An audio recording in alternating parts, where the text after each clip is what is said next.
అందుకే ఏమన్నా starting statement ఏమన్నా మనం రాజ్యం మన చేతులలో రాకుంటే ఇవి ఏమి కావు. రేపు అవసరమైతే మా బిలాల్ భాయ్ ఇడికి ఎమ్మెల్యే కావాలి, మా శ్రీశైలం అన్న ఎమ్మెల్యే కావాలి, హృతిక్ ఎమ్మెల్యే కావాలి, వేదిక ముందు అందరూ ఎమ్మెల్యేలు అయ్యి ఇక్కడ కూర్చున్న కూడా మీ పత్రికలలో కూడా ఎమ్మెల్యేలు అయ్యి అసెంబ్లీలో కూర్చుంటే ఆగుతుంది. కానీ ఇది ఆగదబ్బా. కాకపోతే మనం ఏంటంటే నేను నిరాశతో చెప్తలేను. బాలగోపాల్ గారికి వెళ్ళి మొదలు పెడితే ఇవన్నీ నడుస్తూనే ఉన్నాయి. కొన్ని 3-4 తరాలకెళ్ళి నడుస్తున్నాయి. కానీ ఈ దోపిడీ జరుగుతూనే ఉన్నది. ఎందుకంటే సామెత ఉంది హైదరాబాద్ లో, నేను ఇంతకుముందు కూడా చెప్పినా మళ్ళీ చెప్తున్నా. కొత్తగా ఎవరికన్నా ఇళ్లకి ఎవరికన్నా ఊర్లలో పెళ్లిళ్ళు కావాలంటే ఆడపిల్లని హైదరాబాద్ పంపించేదట. ఎందుకంటే ఒక వారం 10 రోజుల లోపల వాళ్ళు మంచిగా నిగనిగా అయ్యేది. పూరగాళ్ళకి చూపిస్తుంది, తీసుకపోతే పెళ్లి పిల్లని తీసుకపోతే పక్కవాడిగా సంతకం పెట్టాల్సిన ఈ పిల్లని తప్ప ఇంకోరిని చేసుకుని అనేదట.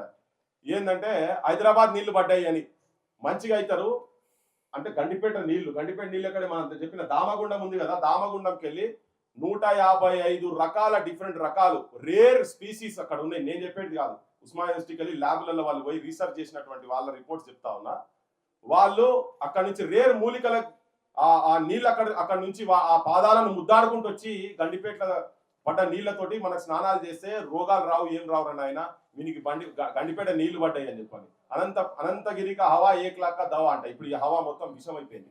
ఇవన్నీ ఒక నానుడిలు, ఒక సామెతలు ఇక్కడ ఉన్నాయని మొత్తం వీటన్నిటిని కథం పట్టించేసి, అందుకే అన్నా కదా గర్భం మీద కాలు పెట్టి తొక్కి చంపేసిన ఆ బిడ్డను చంపిన నదులను చంపుకుంటా ఈయనట మూసి ప్రక్షాళన చేస్తున్నాడు. ఎవరిగా ఆ పిచ్చని చెప్తున్నా ఈ మాటలని. ఇది జనానికి మనం ఎడ్యుకేట్ చేసుకుంటూ పోయి మన రాజ్యాన్ని మనం తీసుకొచ్చుకోవాలి. జల్ జమీన్ జంగల్ కాలికి మొదలు పెడితే ఇప్పుడు కూడా ఇంకా అవే పోరాటాలు అవుతున్నాయి. లాస్ట్ గా అడవిని రక్షించాలనుకునేటువంటి వాళ్ళు ఆయుధాలు పట్టుకొని పోతే వాళ్ళని చంపుతున్నారు, కానీ అడవిని మాత్రం రక్షించే పరిస్థితి లేదు అడగడం.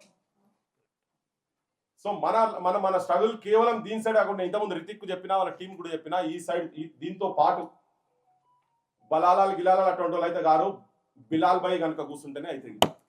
సో వాళ్ళకి వ్యక్తిగతంగా ఏమేమి ఉన్నాయో నాకు తెలియదు, కానీ నేను ఉన్నది చెప్పేది ఏంటంటే అందరూ ఆల్ పాలిటిషియన్స్ ఇట్లా ఆల్ పొలిటికల్ పార్టీస్ అందరికీ వాటాలు ఉన్నాయి కాబట్టినే మన బతుకులు ఇట్లా ఏడుస్తున్నాయి.